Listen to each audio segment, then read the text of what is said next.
यह हमारी श्रृंखला का तीसरा भाग है।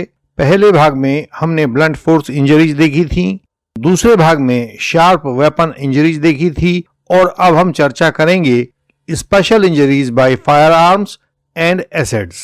फायर आर्म्स और एसिड के द्वारा जो इंजरी लगती हैं उनको हम यहाँ पर चर्चा करेंगे। ये इंजरीज केवल मेडिकल टेक्स्ट तक सीमित नहीं रहती हैं, बल्कि कोर्ट रूम में प्रोसिक्यूशन और डिफेंस दोनों पक्षों के लिए डिसाइसिव साबित होती हैं। Fire arm wounds forensic medicine का एक स्वतंत्र क्षेत्र माना जाता है और एसिड तथा बर्न इंजरीज समाज में भय और हिंसा पैदा करने के लिए कई बार इस्तेमाल की जाती हैं। इन्हें समझना हर क्रिमिनल लॉयर, हर लॉ स्टूडेंट और ट्रायल का सामना कर रहे लिटिगेंट और ट्रायल प्रोसीडिंग्स की पार्टीज सबके लिए बहुत आवश्यक है। अब हम यह देखते हैं कि फायर आर्म इंजरीज की पहचान क्या होती है और इनकी महत्ता क्या होती है। फायर आर्म इंजरीज की कई विशिष्ट पहचान होती हैं। एंट्री वुंड के आसपास ब्लैकनिंग, टैटूइंग ये सब मिलते हैं और साथ ही सिंजिंग ऑफ हेयर पाए जाते हैं। जब बालों को बहुत तेज गर्मी या आग की लपट या बंदूक से निकले हुए बारूद की गर्मी में लाया जाता है तो वे पूरी तरह से जलते नहीं हैं, बल्कि हल्के से जलकर मुड़ जाते हैं, सिकुड़ जाते हैं और भूरे रंग के होकर झुलस जाते हैं। इस स्थिति को फोरेंसिक भाषा में सिंजिंग ऑफ हेयर कहते हैं। झुलसना बताता है कि जो चोट मारी गई है वह बहुत नजदीक से मारी गई है, जिसके कारण गर्मी की लपटें, आग की लपटें इतनी तेज थीं कि जिनसे ये बाल झुलस गए हैं और झुलस के इस प्रकार से विकृत हो गए हैं। मजल इम्प्रिंट यानी बंदूक की नली का निशान स्किन पर तभी बनता है जब वेपन को स्किन से सटाकर चलाया गया हो। एंट्री और एग्जिट वुंड्स की शेप और साइज देखकर यह अनुमान लगाया जा सकता है कि गोली किस दिशा से आई थी और किस रास्ते से शरीर में से गुजरती हुई बाहर निकली है।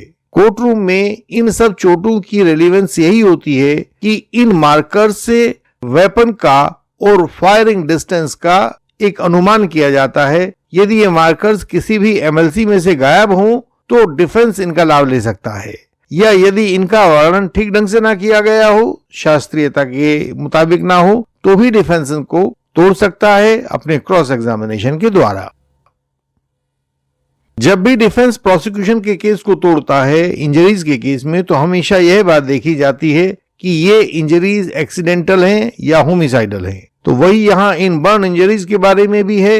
बर्न इंजरीज फोरेंसिक पर्सपेक्टिव से बहुत महत्वपूर्ण होती हैं। फ्लेम बर्न्स आग से बनते हैं और स्कैल्ड बर्न्स उबलते हुए लिक्विड के संपर्क में आने से बनते हैं। फ्लेम बर्न्स को जब आप देखोगे तो वे इरेगुलर शेप के होते हैं और बर्निंग में सिंजिंग ऑफ हेयर प्रमुखता से पाया जाता है, क्योंकि जब भी लपटें स्किन के नजदीक आएंगी तो स्किन के ऊपर जो भी हेयर है वो सिंजिंग हो जाएगी उनकी। जबकि स्काल्ड बर्न्स में की स्प्लैश पैटर्न और यूनिफॉर्म मार्जिन्स मिलते हैं। स्प्लैश पैटर्न क्या होता है? इसका मतलब है कि उबलते हुए तरल के छींटे जब शरीर पर पड़ते हैं तो अलग अलग जगहों पर छोटे बड़े जलने के दाग बन जाते हैं। ये गोल हो सकते हैं, बूंदों के आकार के हो सकते हैं, या किसी भी अनियमित शेप के हो सकते हैं, और उनकी पोजीशन से यह साफ पता चलता है कि तरल किसी ऊंचाई से गिरा हुआ था या जोर से फेंक कर मारा गया था। कोर्ट रूम में यह एस्टेब्लिश करना प्रोसिक्यूशन की जिम्मेदारी होती है कि इंजरी एक्सीडेंटल थी या होमिसाइडल नेचर की थी,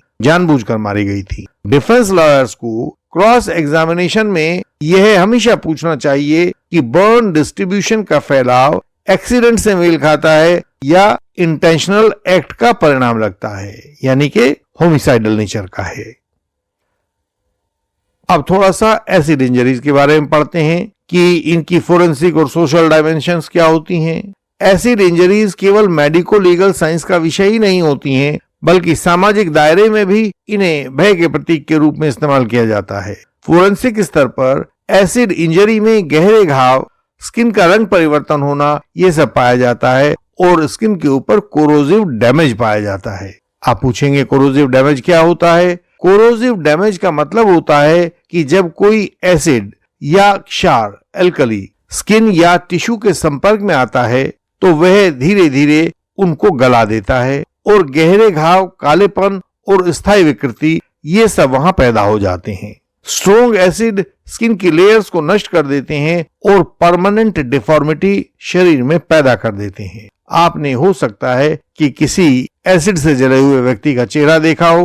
डॉक्टर से क्रॉस एग्जामिनेशन में यह पूछा जाना चाहिए कि क्या उन्होंने कोरोसिव मटेरियल्स का कोई कंफर्मेटरी टेस्ट किया था या उन्होंने केवल देखकर ही स्किन को ऊपर ऊपर से देखा और बता दिया कि ऊपर एसिड का प्रयोग किया गया है। क्या आपने कपड़ों से, बालों से, जूतों से, शरीर के किसी दूसरे अंगों से आपने उस एसिड की कंसंट्रेशन का अनुमान लगाने की कोशिश की है? कोर्ट रूम में यह भी पूछा जाना चाहिए कि क्या सैंपल कलेक्शन, प्रिजर्वेशन और केमिकल एनालिसिस सही तरह से किया गया था। और यह आप केवल तभी कर पाएंगे जब थोड़ा सा इसके बाबत क्रॉस एग्जामिनेशन करने से पहले पढ़कर जाएंगे, और अगर पढ़ने का समय नहीं हो तो अपने सवाल बनाकर इंडियन लीगल सिस्टम से उनको पूछकर चले जाएंगे। अब हम यहां देखते हैं कि कोर्ट में इन फायर आर्म वुंड्स का संदर्भ क्या होता है, उनकी महत्ता क्या होती है। फायर आर्म वुंड्स का मूल्यांकन सिर्फ मेडिकल रिपोर्ट तक सीमित नहीं होता है। कोर्ट में यह एस्टेब्लिश करना जरूरी होता है कि यह शॉट एक क्लोज रेंज में चलाया गया शॉट था या दूर से चलाया गया डिस्टेंट फायर था। तो दोनों बातें आपको कोर्ट में साबित करनी होंगी। किसको? प्रोसिक्यूशन को। यदि डॉक्टर ने केवल ब्लैकनिंग का जिक्र किया है कि देखिए वहां ब्लैकनिंग मिला है, लेकिन पाउडर टैटूइंग को माइक्रोस्कोप में देखकर कंफर्म नहीं किया है, तो डिफेंस के हाथ में बचाव का एक बहुत बड़ा सूत्र आ जाता है। कुछ डिस्टेंसेस ऐसे होते हैं जहां की पाउडर टैटूइंग केवल माइक्रोस्कोप से देखकर पता लगती है, वह एक मध्यम दूरी से गोली चलाई गई होती है, तो उस टैटूइंग के लिए उनको माइक्रोस्कोप से अध्ययन करना होता है। और यदि माइक्रोस्कोप से उस घाव का अध्ययन नहीं किया गया है तो यह अध्ययन, ऑब्जर्वेशन, अधूरा ऑब्जर्वेशन होता है। क्रॉस एग्जामिनेशन में यह भी पूछा जाना चाहिए कि क्या सिंजिंग ऑफ हेयर और मसल इम्प्रिंट को फोटोग्राफिकली प्रिजर्व किया गया था। फोटोग्राफिकली प्रिजर्व करने का मतलब होता है कि चोट, उसके निशान या फोरेंसिक मार्कर्स को उस समय की स्थिति में जस का तस कैमरे से फोटो खींचकर सुरक्षित रखा गया था या नहीं रखा गया था। यदि प्रोसिक्यूशन इन बातों को कोर्ट के सामने एस्टैब्लिश नहीं कर पाता है तो उसका सारा केस कमजोर हो जाता है, और डिफेंस को यह पता होना चाहिए कि प्रोसिक्यूशन किन किन बिंदुओं पर चूक गया है, क्योंकि जब यह पता होगा तभी तो आप उस जगह को क्रॉस कर पाओगे ना। तो यह आपको पहचान होनी चाहिए कि प्रोसिक्यूशन ने किन किन बिंदुओं पर अपनी बात को पूरी तरह से प्रूव नहीं किया है, तभी आप उसको डिफेंस के आधार पर क्रॉस करोगे। अगला पॉइंट हम देखते हैं कि जो बर्न्स और एसिड इंजरीज आती हैं, इनको हम ट्रायल प्रैक्टिस में कैसे इनका इस्तेमाल करते हैं, प्रोसिक्यूशन कैसे करता है, डिफेंस कैसे करता है। बर्न और एसिड इंजरीज दोनों ही कोर्ट के सामने चल रही ट्रायल प्रोसेस में अपनी विशिष्ट चुनौतियां प्रस्तुत करती हैं। ये चुनौतियां प्रोसिक्यूशन और डिफेंस दोनों के सामने आती हैं।